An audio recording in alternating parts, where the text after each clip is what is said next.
Welcome you to this digital learning program for class 12th in the subject of English. The lesson we are going to do is the very first lesson of the book Flamingo, and ironically the name is The Last Lesson by Alfonso Daudet. Our mother tongue, our native language, has always been very special to us, as it is the most natural and spontaneous way to express our thoughts, our ideas, and our opinion. Rather, it is much more than a means of communication. It plays a vital role in preserving and passing on our culture, our heritage, our legacy from one generation to another. So it is a part of our identity. How would you feel if one fine morning you came to know that your right to learn your mother tongue is being snatched away? You cannot read, you cannot write, you cannot speak. Obviously, emotionally, it would be a catastrophic condition. And yes, this is the scenario we are going to journey through as we read the lesson, the last lesson. First of all, let us talk about the background of the story. The last lesson has been set in the times of Franco-Prussian War, which took place between 1870 and 1871, in which France was defeated by Prussia. As a result, the French districts of Alsace and Lorraine passed into Prussian hands. The story depicts the insensitive and domineering attitude of Prussians, as they not only wanted to acquire territory of France but also imprison the hearts and souls of the French by capturing their culture and language. In this story, we are talking about the concept of linguistic chauvinism, which means taking an excessive pride in one's language, or taking your passion for your language so far that you breach or infringe others' rights to learn their language. We must love our culture, we must love our language, but at the same time, we must have respect for others. Now we'll talk that why the title The Last Lesson. Now see, it is a transition time, means transition of rule from the hands of the French to those of Prussians. The lesson reflects the impact of this transition on the life at a school through the perspective of a schoolboy whose name is Franz. There has been an order from Prussia that in schools of Alsace and Lorraine, the language German in place of French will be taught in classrooms from the next day onwards. So that day, it is going to be the last lesson in the language of French. So it is being taken by the teacher M. Himmel, who is going to leave the school the following day after serving it for more than 40 years. And it is a last opportunity for the French also to learn their language, and they render an emotional goodbye to French in the last lesson. Now we will talk about the storyline. The story opens with a schoolboy, Franz, who was getting late for school. He was in fact reluctant to go to school. Firstly, he had not learnt the rules of participles which his teacher had given to him, so he had a fear that he might get a scolding from him. Secondly, it was so bright and warm outside, and he had a temptation to stay outside and enjoy listening to the chirping of birds at the edge of woods, or enjoy watching the Prussian soldiers doing drilling practice. But like a good boy, he overcame this temptation and hurried off to school. On the way, he happened to see a great crowd at the public bulletin board where the news about the lost battles and the order from commanding officers were put up. He asked himself what could be the matter now. Since he was already getting late, he did not stop to see it. He did not even listen to the blacksmith watcher who was calling him back, saying, "Don't go so fast, bub. You will get to school in plenty of time." Every day, whenever he reached school, he would find great commotion, noise, bustle of opening and closing of desk, lessons being repeated in unison very loud, and the teacher's ruler rapping on the table. But on that day, it was unusual. It was as quiet as Sunday, and he had counted on the commotion to enter the class without being noticed. But now he felt embarrassed entering the class, as he would disturb the well set class. And also he felt frightened, as the teacher might scold him for being late to school. But to his surprise, the teacher was quite kind and soft. Anyhow, he settled himself at his desk and then he looked around and noticed many more changes.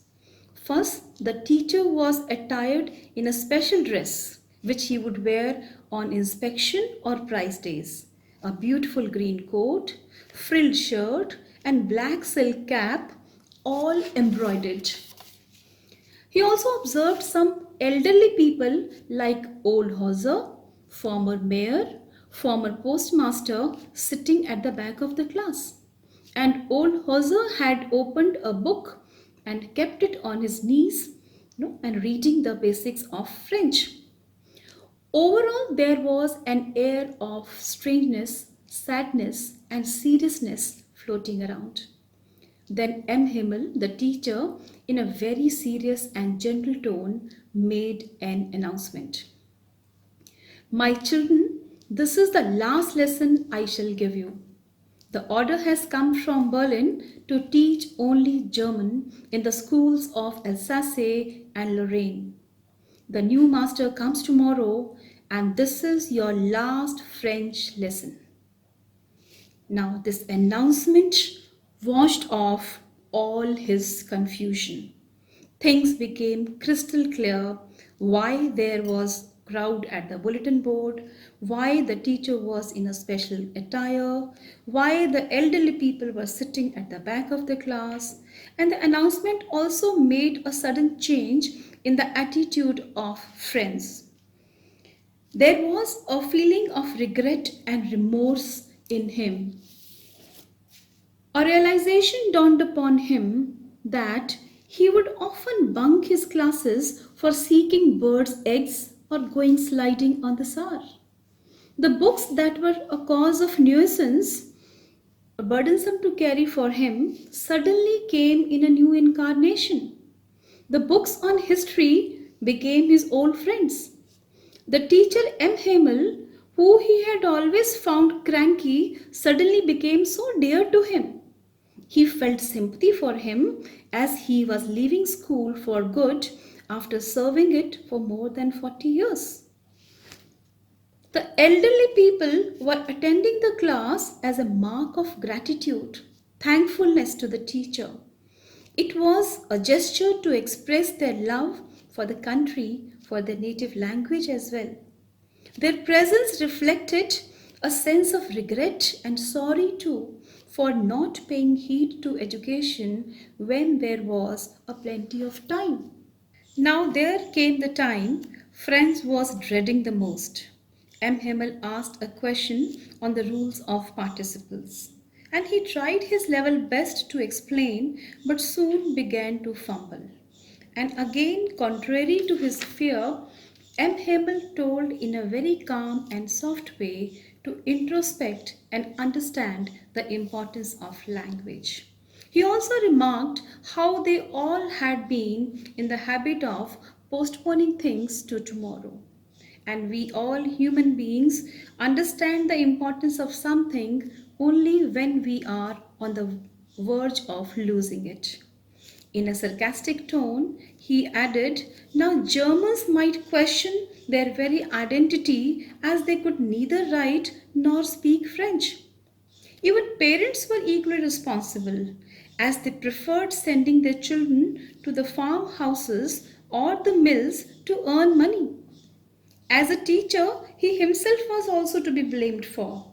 As he was casual about teaching, he would often send children to water his plants or would declare the school off to enjoy his fishing trips.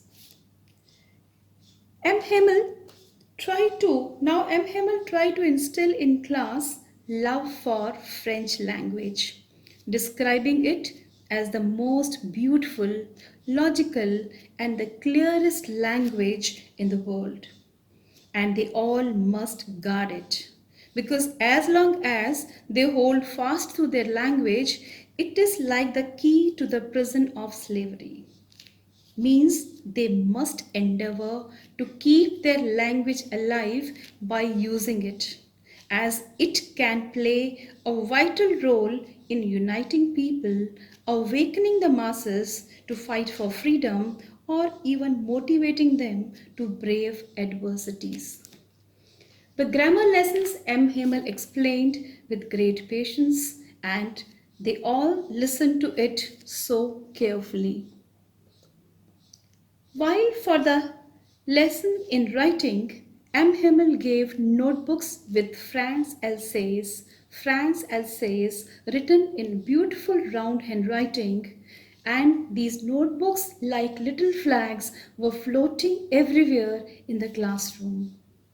Everyone was so engrossed in doing work that no one paid attention to the beetles that flew in.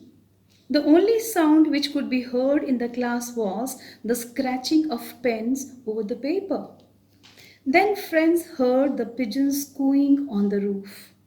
He thought to himself, will they make them sing in German, even the pigeons?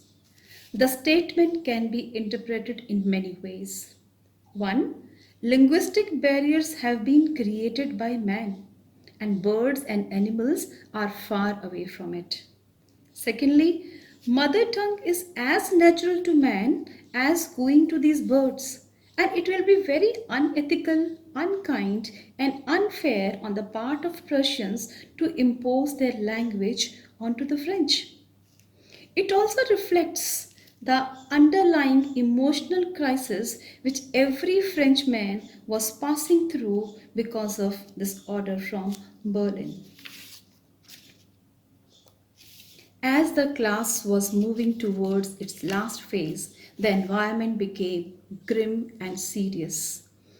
M. Hemel looked around the class and outside to etch out in his mind the entire scene. He saw the last time his garden outside the window, worn out desks and benches, walnut trees, hope vines twined around the window to the roof. He was sad as he was leaving the place for good the next day. The last moments of the lesson, charged up with overwhelming emotions and sentiments pouring out from each attendee of the class. The little ones were chanting alphabets. Old Hauser was holding primer in his hand and was spelling the letters. His voice was trembling with emotions. As the clock struck 12 and the trumpets of Prussian passing by sounded, it was the time for class to be over.